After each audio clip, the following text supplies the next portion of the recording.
নমস্কার, সুস্বাগতম। আপনারা দেখছেন জুডোস ধামাকা নতুন পর্ব, সাথে আছি আমি জুডো। নেটফ্লিক্সের একগুচ্ছ শো সিনেমার কথা ঘোষিত হয়েছে। তার মধ্যে অন্যতম গুরুত্বপূর্ণ হল নীরজ পান্ডের খাঁকি দ্য বেঙ্গল চ্যাপ্টার। এই শোটার জন্য অনেক দিন ধরেই অপেক্ষা করেছিলাম এবং সেই শোর টিজার আজকে মুক্তি পেয়েছে। প্রসেনজিৎ এবং জিৎ একসাথে প্রথমবার অভিনয় করতে চলেছেন।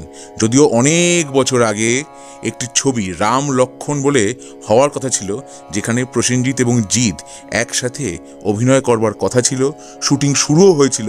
তারপরে কী কারণে জিৎ ছবিটি ছেড়ে দিয়েছিলেন এবং জিতের বদলে অভিনয় করেছিলেন টোটা রায়চৌধুরী। অপরাধীদের হাত থেকে বাংলাকে কি বাঁচাতে পারবে পুলিশ? প্রসেনজিৎ চট্টোপাধ্যায়কে দেখা গেছে এখানে সম্ভবত কোনো একজন রাজনৈতিক ব্যক্তিত্বের চরিত্রে।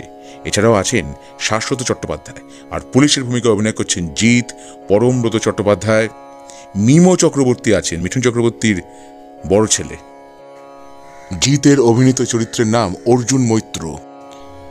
হাওড়া ব্রিজ, কলকাতা, ব্রিগেড সমাবেশ, বেশ কিছু খুন খারাপি, অ্যাকশন সব কিছু দেখানো হয়েছে এই টিজারে।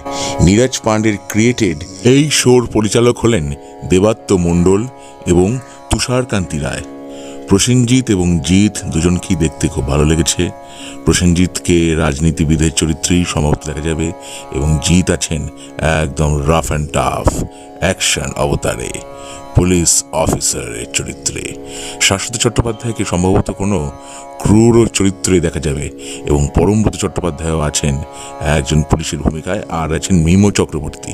এছাড়াও ঋত্বিক ভৌমিক, আদিল জাফর খান, চিত্রাঙ্গদা সিং,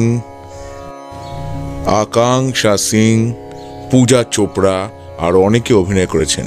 কিন্তু মার্কাটারিতে ভরপুর এই ওয়েব সিরিজ যে ইন্টারেস্টিং হতে চলেছে এতে কোনো সন্দেহ নেই। এইবার অপেক্ষা কবে সিরিজটি মুক্তি পায়, তারপর আমি দেখব। আমার ভিডিও ভালো লেগে থাকলে অবশ্যই লাইক করুন, শেয়ার করুন, সাবস্ক্রাইব করুন আমার চ্যানেল এবং আমার ফেসবুক পেজ জুডোস ধামাকা, সেটাকে লাইক করুন, ফলো করুন। পরের পর্বে ফিরছি নতুন কোনো চমক নিয়ে, নতুন কোনো ধামাকা নিয়ে। হ্যাঁ, ভিস্টা জুডোস ধামাকা, লেটস ডু দ্য ধামাকা।